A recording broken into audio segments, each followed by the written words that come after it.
Welcome to अड्डा। Thank you sir.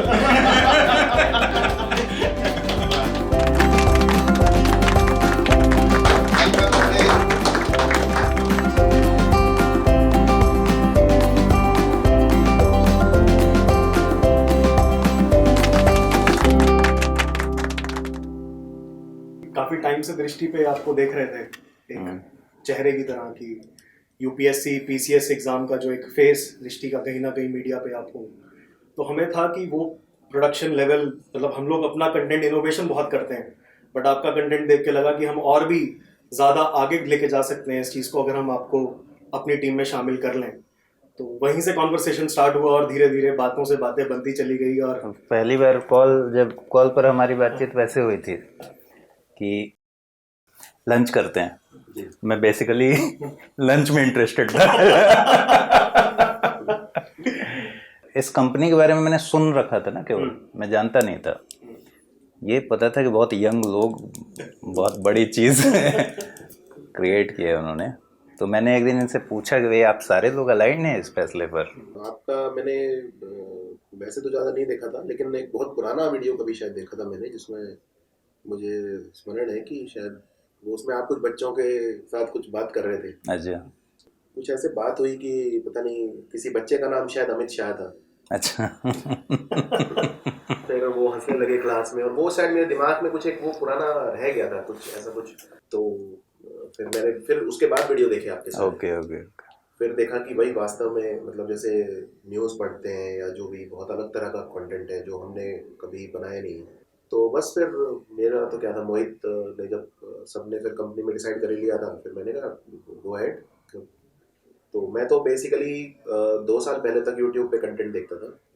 लगभग 1.5-2 साल से तो मैं नहीं देख रहा हूँ, क्योंकि अब मैं अपना कंटेंट मैंने काफ़ी बढ़ा दिया है, तो उससे फुर्सत नहीं मिलती ज़्यादा। लेकिन यूट्यूब पे अभी भी मैं बीच बीच में देखता रहता हूँ कि जैसे क्या चल रहा है, कोई क्या डाल रहा है कंटेंट वगैरह।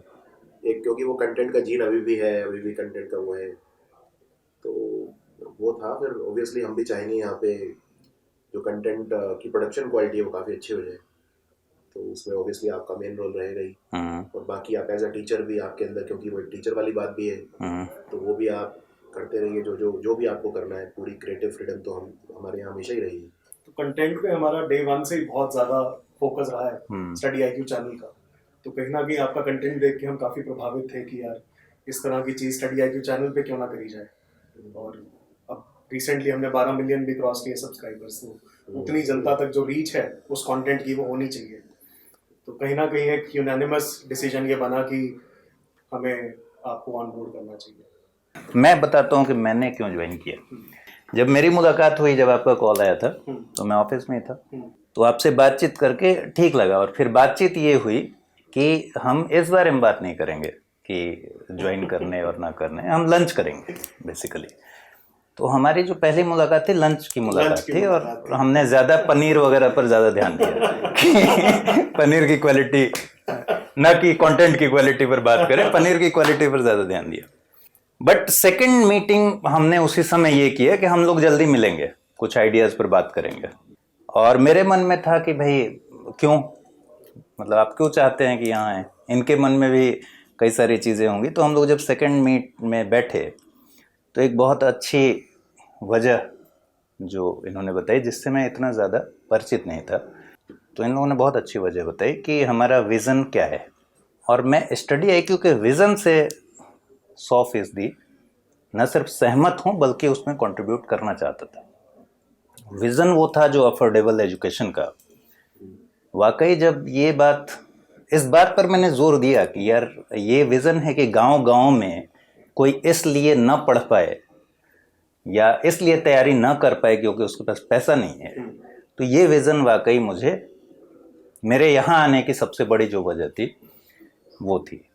तो अफोर्डेबल एजुकेशन, एक लाइन में जो आपका विज़न था, उसने सेकंड मीटिंग में मुझे इस बात पर सोचने पर मजबूर किया कि नहीं, करना चाहिए। और मैं वाकई आज जैसे मैं देख रहा हूँ माहौल, आप लोगों का डेडिकेशन उसके लिए शानदार है। तो मैं उम्मीद करता हूँ कि मेरे आने से हम उस विज़न में आगे बढ़ेंगे। बिल्कुल। और फिलहाल तो मैं यही कहूँगा कि आप लोग भी उम्मीद करिए।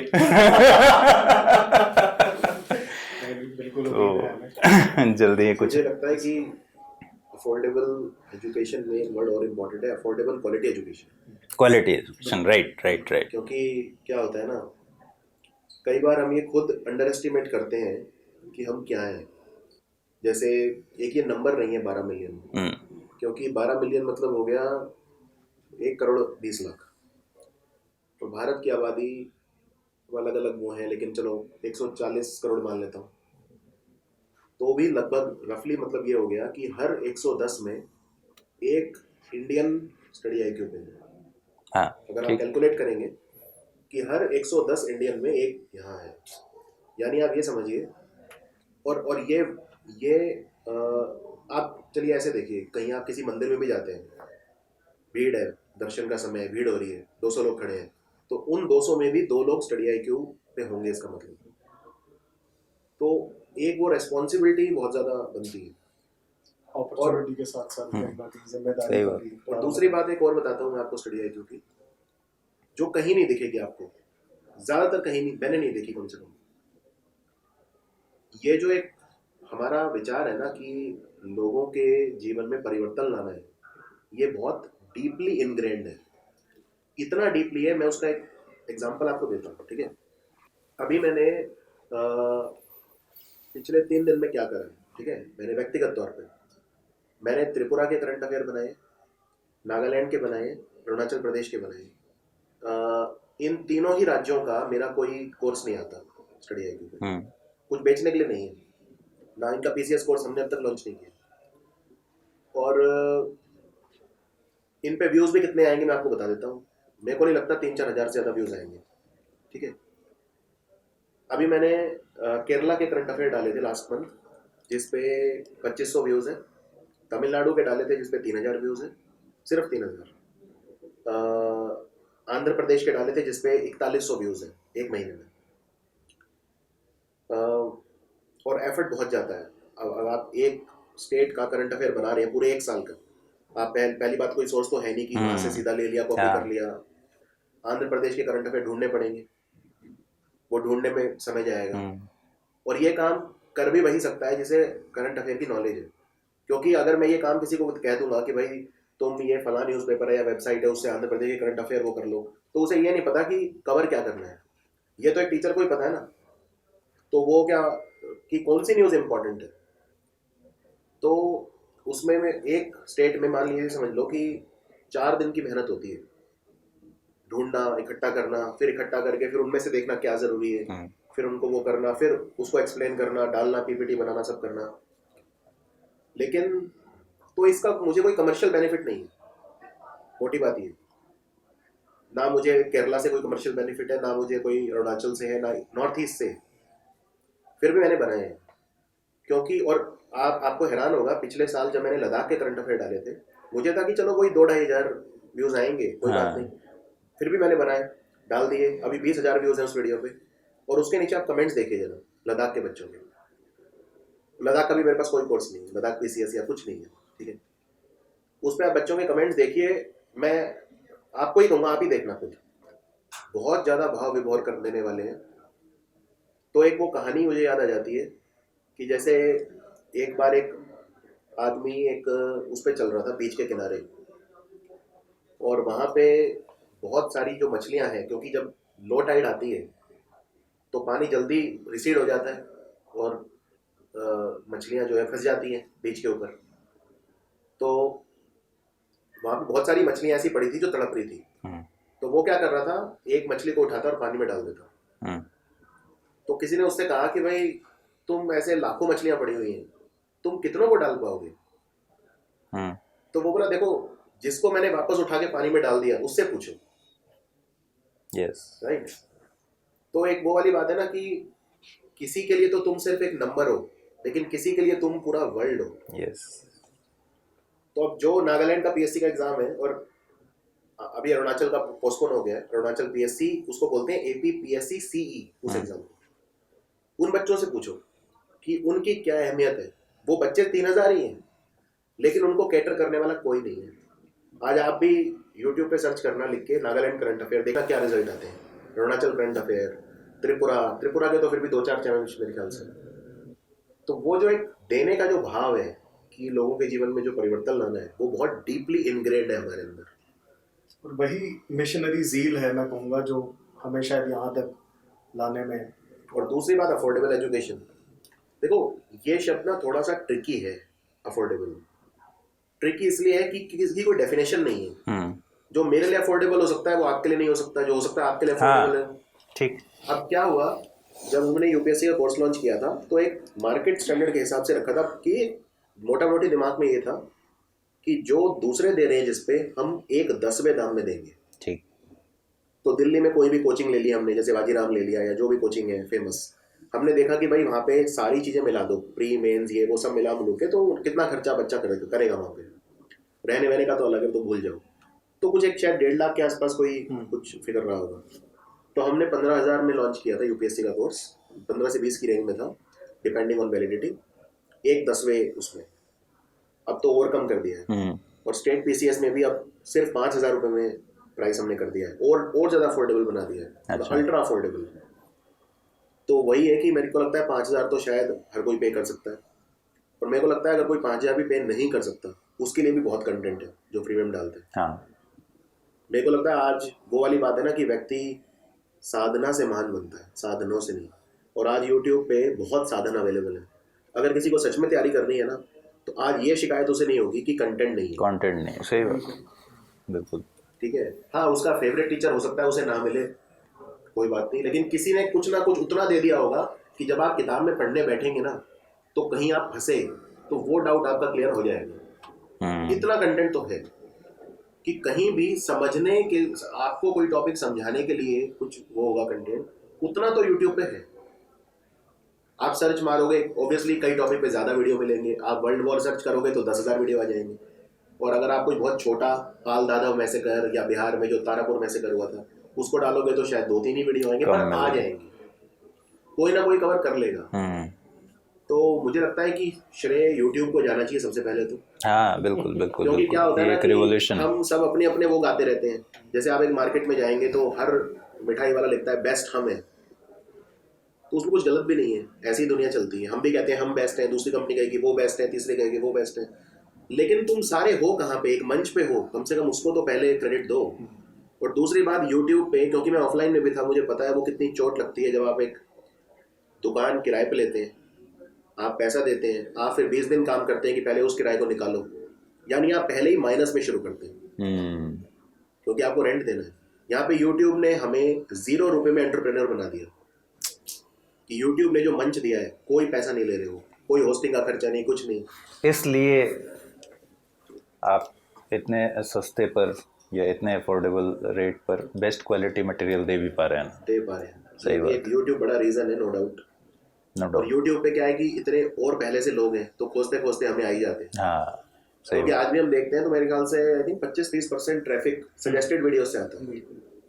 यानी यूट्यूब खुद ही सजेस्ट करता है हमारे वीडियोस, क्योंकि उनका वॉच टाइम बहुत अच्छा है। हमारा वॉच टाइम 7.5 मिनट के आसपास है, जो कि शायद यूट्यूब पे सबसे ज़्यादा है। अगर आप ऐसे देखें कि हमारे वीडियो की लेंथ क्या होती है, 12 मिनट, 13 मिनट, 10 मिनट, उसमें भी एवरेज वॉच टाइम अगर 6 मिनट से ऊपर है, इसका मतलब बच्चा 50% वीडियो से ज़्यादा कंज्यूम कर रहा है।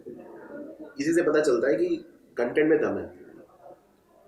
तो नहीं, मैंने आने के पहले बहुत सारे रिव्यू भी देखे स्टडी IQ के कंटेंट्स को लेकर, काफ़ी पॉजिटिव रिव्यू थे कंटेंट की क्वालिटी को लेकर। स्टडी IQ को कब ऑब्जर्व करना शुरू किया, मतलब जिसके बारे में? मैंने एक्चुअली मैं जब दृष्टि गया तो उस समय स्टडी IQ मेरे ख्याल से 4.2 मिलियन के आसपास पहुंच चुका था। अच्छा, ठीक है।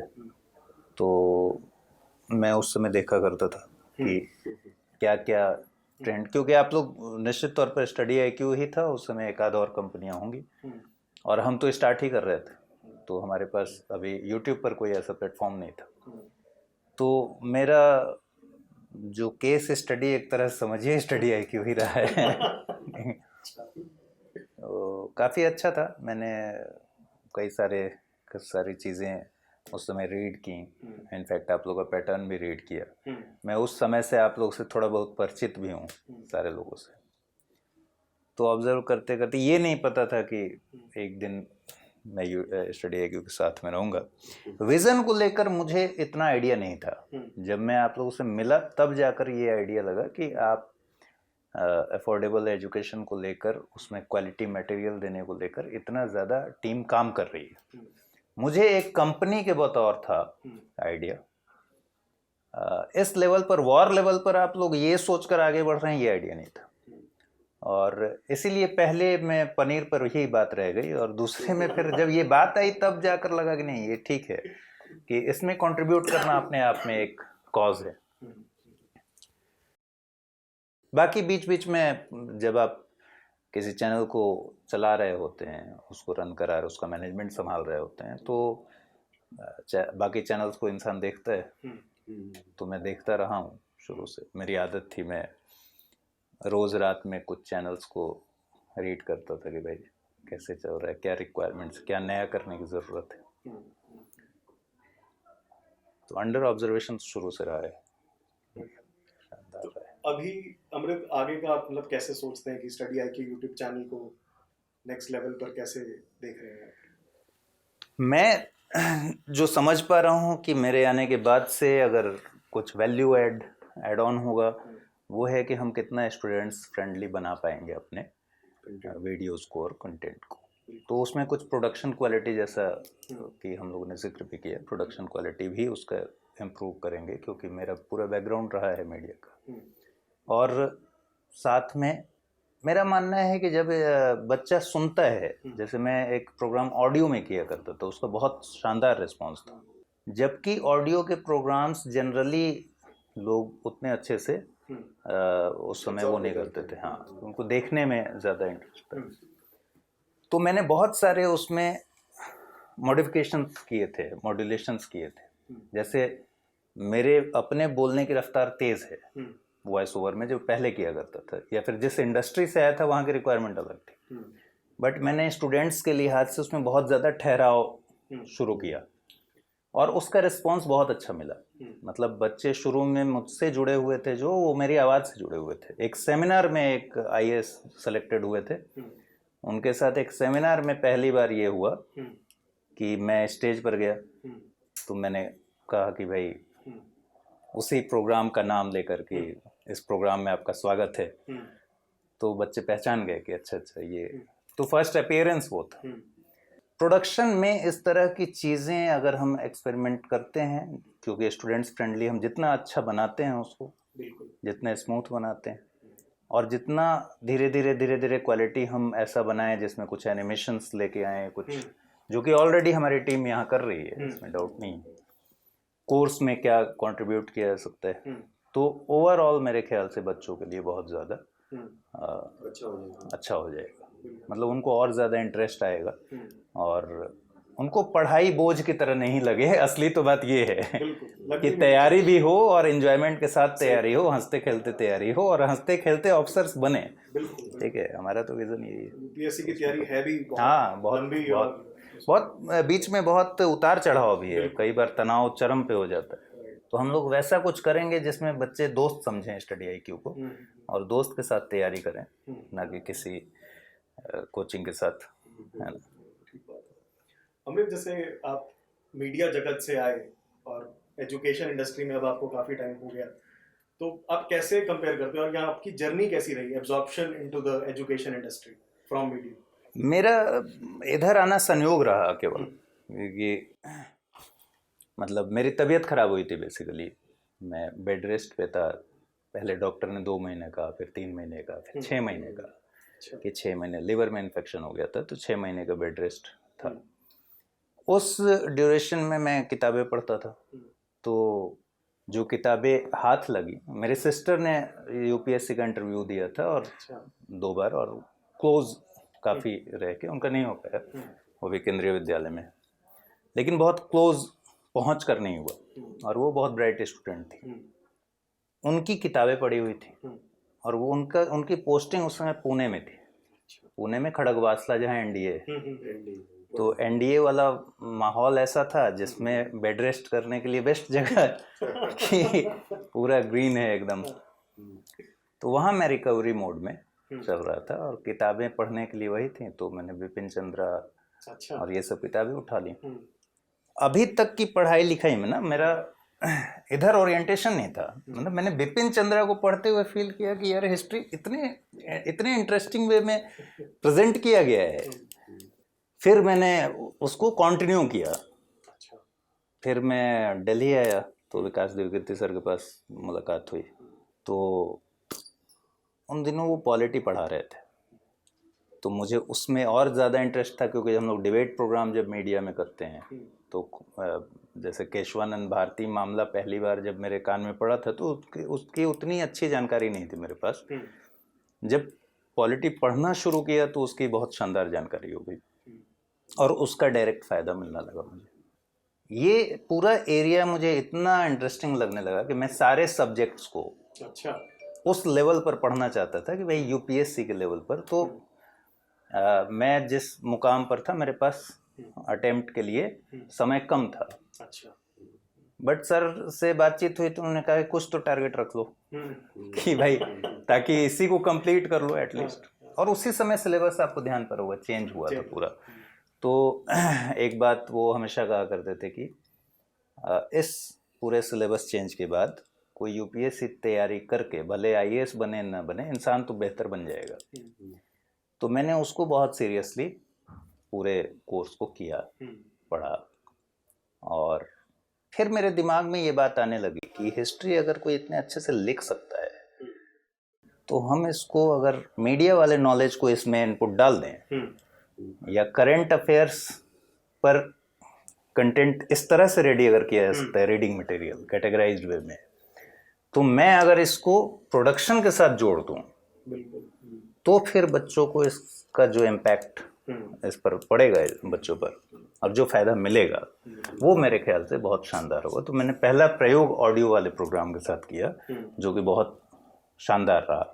फिर मैंने टीम बनाना बिल्ड करना शुरू किया और वो पूरी जर्नी ऐसी रही जिसमें जैसे न्यूज़ के साथ मैंने एक बुलेटिन प्रोग्राम शुरू किया जो कि यूपीएससी के साथ कंटेंट मैंने यूपीएससी का उठाया और वो पूरा मीडिया का ज्ञान उसमें उड़ेला। ठीक है, तो किसी ने ये नहीं सोचा था कि यूपीएससी वाला करंट अफेयर कोई हेडलाइंस में उस तरह से लेके आएगा।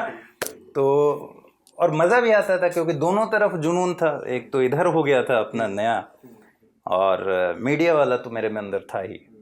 तो हम लोग रात दिन लगकर हमारी टीम काम करते थे और इस तरह से चैलेंज बताता हूँ क्या होता है जो मैंने ऑब्जर्व किया है। एक जनरेशनल चेंज जब आता है, जैसे हमारे कंट्री में आप देखेंगे अगर एक चीज को लेके जिस चीज को लेके बहुत ज्यादा रेजिस्टेंस होता है तो वो है चेंज। इसमें डाउट नहीं। अब जैसे मान लो अगर वही हम वो बहुत ज्यादा नीरस कंटेंट बनाए, बहुत ज्यादा वो कि जो समझ में ही ना आए बच्चों को, तब वो कंटेंट महान है। और अगर कंटेंट ऐसा बना दे जो समझ में आ जाए तो कहाँ।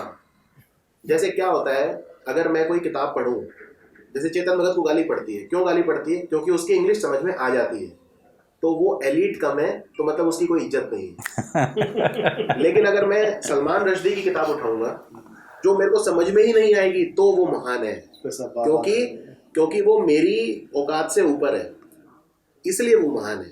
समझ रहे हैं मेरी बात? साइकोलॉजिकली अभी एक हमारे सामने चैलेंज ये आता है, अब कंटेंट हमने ऐसा बना दिया जो बहुत ही सुपाच्य है, आसानी से पचने वाला है, डाइजेस्टेबल है, तो अब वो महान नहीं है। समझ रहे हैं? क्यों? क्योंकि वो जो कोचिंग है जो 1 घंटा पढ़ा रहे हैं और उसमें 99% टाइम इसमें वेस्ट होता है कि टीचर डिक्टेट कर रहा है और बच्चा लिख रहा है। तो आज हमारे सामने ये हम इस चैलेंज को फाइट कर रहे हैं कि लोगों की जो परसेप्शन है, क्योंकि हमने कंटेंट को ऐसा बना दिया कि अब समझ में आने लगा है, तो नहीं यार इतना आसान भी नहीं होगा यूपीएससी। नहीं, कुछ ये तो बात सही है, कुछ तो गड़बड़ है। ठीक है, काश कुछ ऐसा मिल जाए जो समझ में ना आए, तो मैं कम से कम अपनी अयोग्यता छुपा तो पाऊंगा कि कल को मैं ये कह पाऊंगा कि वो टीचर अच्छा नहीं था, यूपीएससी क्लियर नहीं हुआ था। आज मेरे पास अपनी अयोग्यता छुपाने के लिए कुछ नहीं है, क्योंकि सारा कंटेंट समझने वाला है। यानी कि आज मेरा एग्जाम क्लियर नहीं हो रहा तो अपनी अयोग्यता या अपनी मेहनत के कारण हो रहा है। मैं काम नहीं कर रहा, मैं लेजी हूँ इसलिए हो रहा है। सही बात है, राइट। लेकिन कंटेंट ऐसा है कि सब कुछ समझ में आ रहा है। अब हमने हिस्ट्री का पूरा कंटेंट उसमें बनवाया है, एनिमेशन, जिसमें हम महाराणा प्रताप की बात कर रहे हैं तो वो उनका घोड़ा भी आता है और वो उस तरह का कंटेंट है। आदेश सिंह द्वारा बनाया गया आदेश सिंह ने तो पूरा। बनाया पूरा कंटेंट। वो एक क्या इनोवेशन है, आप देखिए, राइट।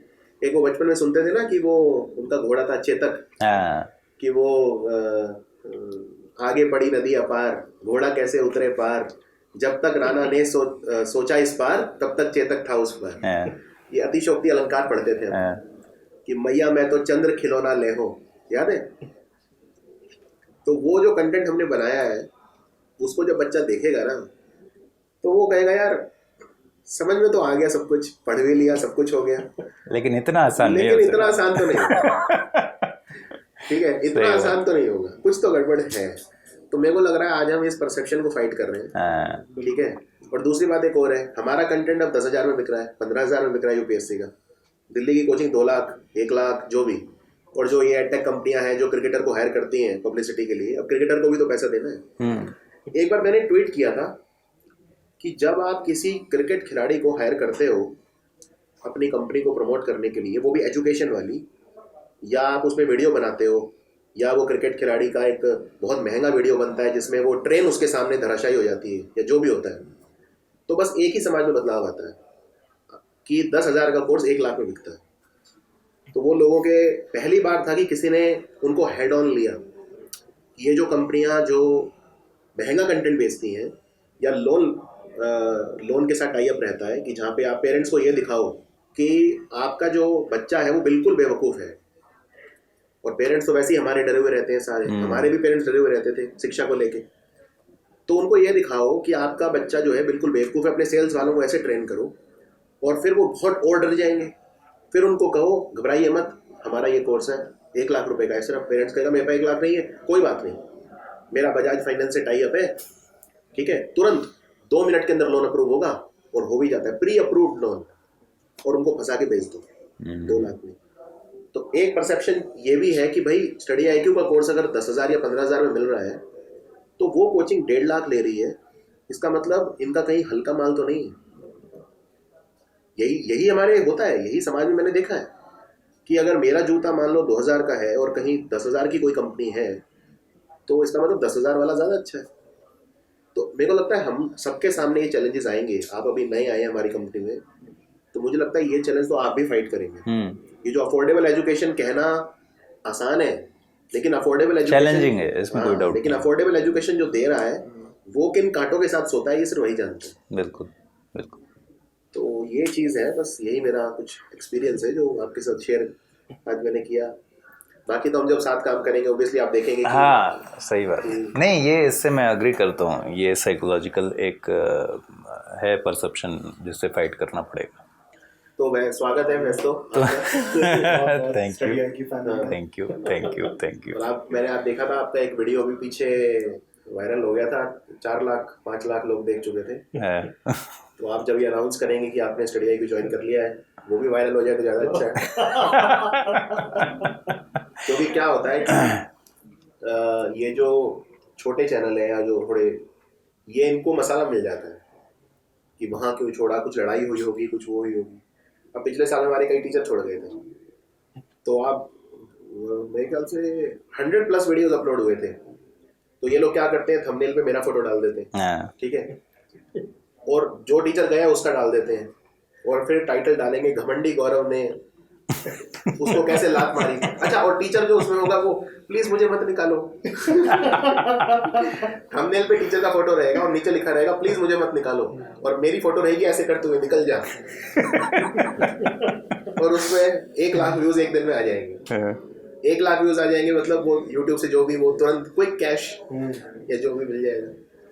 तो मैं चाहूंगा कि जो अच्छा, एक हमारा टीचर गया था पिछले साल, उसने क्या करा, इसीलिए सही चीज करी, उसने खुद ही वीडियो डाला कि मैंने स्टडी IQ क्यों छोड़ा, और उस पर काफी फिर व्यूज आ गए। जब उस पर उतने व्यूज आ गए तो फिर वो स्कोप नहीं बचा अब कि छेड़छाड़ करो या कुछ करो। चलिए बढ़िया है, ये मैं भी ये वीडियो डाल दूंगा फिर तो। ये डाल देना, मैं चाहूंगा इस पे बहुत वीडियोस आए कि कोई कंट्रोवर्सी या कोई र्यूमर्स 50 तरीके के चलते हैं, इसमें कोई डाउट नहीं है। मैंने भी अपने बारे में कई ऐसी सूचनाएं सुनी इस बीच जो मुझे खुद नहीं पता। कुछ लोगों ने तो इनफैक्ट कहा कि विकास सर से कोई अनबन हो गई है, तो एटलीस्ट विकास सर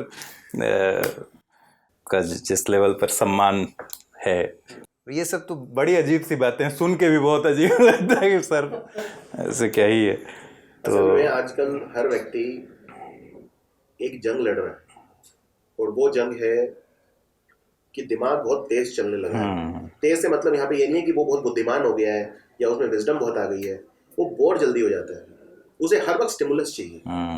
तो हर व्यक्ति ये जंग लड़ रहा है। अब होता क्या है ना, मैंने यहाँ तक देखा है कि आजकल जब लोग गाड़ी चलाते हैं और सामने रेड लाइट आ जाए, उसमें भी उस 60 सेकंड में भी लोग मोबाइल निकाल लेते हैं बाहर। मैंने यहाँ तक देखा है। इवन आप देखेंगे कि लोग जब फिल्म भी देखते हैं ना, आजकल ओटीटी पे है तो गाना आगे निकाल देते हैं, ठीक है, और अगर थिएटर में देख रहे हैं तो वो गाने के दौरान भी वो मोबाइल 5 मिनट निकल जाता है। तो आज के समय में हर व्यक्ति एक जंग लड़ रहा है, वो है नीरसता से जंग, क्योंकि हम अपने दिमाग को बिजी रखने को ही एंजॉयमेंट समझने लगे हैं। तो उसमें हर वक्त स्टिमुलस चाहिए। अब उतना स्टिमुलस कुछ रोजमर्रा की जिंदगी में है नहीं, यानी स्टिमुलस क्रिएट करा जाता है फिर, राइट। अब जैसे न्यूज वाले क्या कर रहे हैं, ये जबरदस्ती की वॉर करवा रहे हैं, जबरदस्ती का वो करवा रहे हैं, जबरदस्ती के बम फोड़ रहे हैं, जबरदस्ती के क्यों? क्योंकि लोगों को भी वो चाहिए। सही बात। कितने टाइम आदमी घर पे खाली बैठेगा, उसे न्यूज तो चाहिए, और न्यूज इतनी रोजमर्रा की जिंदगी में होती नहीं, तो फिर न्यूज क्रिएट करो।